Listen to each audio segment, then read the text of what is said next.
جب سورج لپیٹ لیا جائے گا، اور جب تارے بے نور ہو جائیں گے، اور جب پہاڑ چلائے جائیں گے، اور جب بیانے والی اونٹنیاں بیکار ہو جائیں گی، اور جب وحشی جانور جمع کیے جائیں گے، اور جب دریا آگ ہو جائیں گے، اور جب روحیں بدنوں سے ملا دی جائیں گی، اور جب اس لڑکی سے جو زندہ دفنا دی گئی ہو پوچھا جائے گا کہ وہ کس گناہ پر مار دی گئی،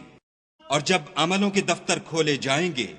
اور جب آسمان کی کھال کھینچ لی جائے گی، اور جب دوزخ کی آگ بھڑکائی جائے گی، اور بہشت جب قریب لائی جائے گی،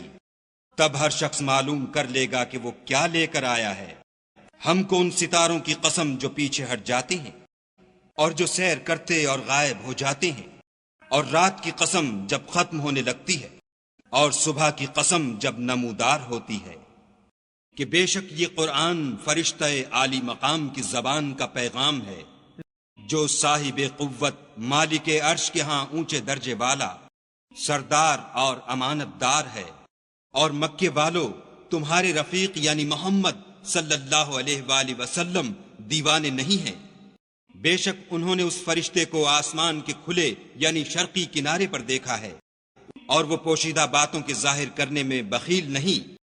اور یہ شیطان مردود کا کلام نہیں۔ پھر تم کدھر جا رہے ہو؟ یہ تو جہان کے لوگوں کے لیے نصیحت ہے، یعنی اس کے لیے جو تم میں سے سیدھی چال چلنا چاہے، اور تم کچھ بھی نہیں چاہ سکتے مگر وہی جو خدائے رب العالمین چاہے۔